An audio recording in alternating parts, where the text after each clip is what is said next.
और जगत भगत का बैर तो होता है, वो अलग बात है, लेकिन उन्होंने अपने जीवन से साबित कर दिया। किसी ने कह दिया, मुड़ के उनको जवाब नहीं दिया। ये सत्संगियों की रहनी है। सत्संगियों की रहनी का मानते हो, दुष्ट लोग दुष्टता करें, निंदक लोग उनकी निंदा करें, दुख देने वाले उनको दुख दे, उनके रास्ते में बाधा बन के खड़े हो जाएं, कदम कदम पर उनको बहुत कष्ट झेलने पड़ते हैं, लेकिन जो धैर्य रखता है, मालिक में विश्वास है और अपने सतगुरु पर पक्का यकीन है, तो उसका कुछ नहीं बिगड़ता। स्वामी जी महाराज लिखते हैं कि गुरु प्रसन्न और सब रूठे, तो भी उसका रोम न टूटे।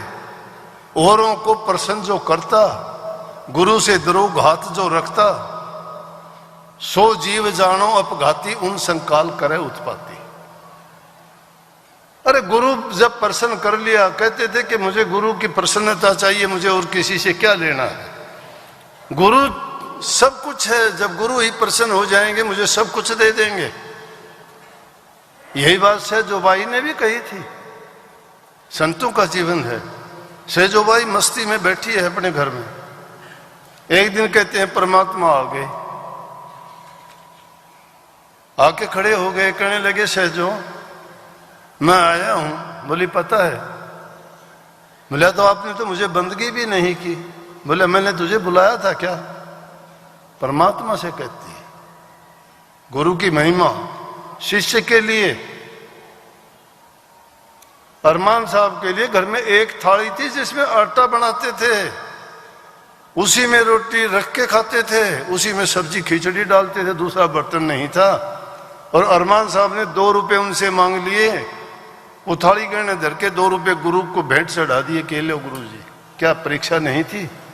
पिताजी को पता लगे तो उनको क्या जवाब देगा, थाली कहां गई? वो थाली गहने रख के 2 रुपए गुरु को लाके दे दिए। ये संतों का जीवन बताता हूं। लेकिन गुरु को प्रसन्न करना, चाहे कुछ भी हो, गुरु जब प्रसन्न हो जाता है परमात्मा खुश हो जाता है। परमात्मा क्या मायने रखता है? सहजोबाई ने वही किया। परमात्मा खड़ा है, कहने लगे सहजो मैं आ गया। बोला पता है आए हो। बोले आपने बंदगी भी नहीं की। बोला क्यों करूं, आप अकारण आए हो, मैंने कब याद किया आपको? अरे मैं वैसे ही आ गया दर्शन देने के लिए। बोला मुझे जरूरत ही नहीं है, मैंने कब बुलाया था? और अगर मैं ऐसी चाहती भी कि तेरे दर्शन करने मेरा गुरु 1000 बार दर्शन करवा देता, मैंने चाय नहीं रखी। बोला तो मुझे बैठने के लिए तो कहेगी कि बैठ जाइए, जगह रही कि आसन दे बैठने के लिए। बोले आसन तो एक ही है, और उस वक्त मेरे गुरु महाराज आएंगे वही बैठेंगे, दूसरे को नहीं है। वही सहजोबाई गुरु की महिमा में कहती है, राम तजू पर गुरु ने बिसारू। राम को छोड़ सकती हूं लेकिन गुरु को नहीं बिसार सकती। ये गुरु की महिमा है। गुरु की महिमा हमसे जानो। जिंदगी उनके साथ लगाई जोड़ी, दुख सुख में उनके साथ रहे, सेवा की तन से मन से धन से, करने लायक नहीं थे लेकिन जितनी थी हमारी समझ उसमें मैंने कमी नहीं आने दी। पास होते हैं, हर प्रकार की बातें होती हैं, लेकिन गुरु गुरु ही होता है। गुरु के प्रति अभाव नहीं लाया कभी भी। लोगों ने कोशिश की, बहुत की, बीच में दरार पैदा करने की बड़ी कोशिशें की, लेकिन जो संबंध गुरु के साथ जुड़ता है वो सच्चा होता है। पति पत्नी का संबंध भी टूट जाता है, उनमें स्वार्थ नहीं है। जहां स्वार्थ आ जाता है वहां कोई संबंध नहीं रहता, ना पति पत्नी का रहता, ना पिता पुत्र का रहता, ना गुरु शिष्य का रहता है। लेकिन ये ऐसा रिश्ता है जो जुड़ता है, उसके कोई बंधन दिखाई नहीं देते, लेकिन वो तोड़े से तोड़े नहीं जाते।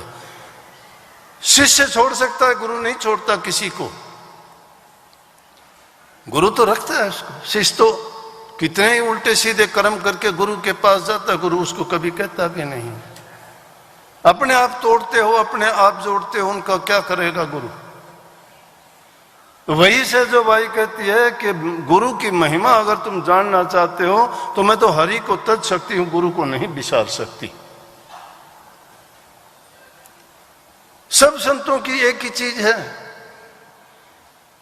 कबीर साहब को लीजिए, दादू साहब को लीजिए, पलटू साहब को लीजिए, सब ने अपने गुरु के लिए जो किया, हालांकि चाहे उनको वो दिखावे के लिए गुरु धारण किया, कबीर साहब को जरूरत नहीं थी गुरु की, लेकिन दुनियादारों ने जब उनको कहा तो उनको गुरु धारण करना पड़ा और गुरु रामानंद जी को गुरु बनाया।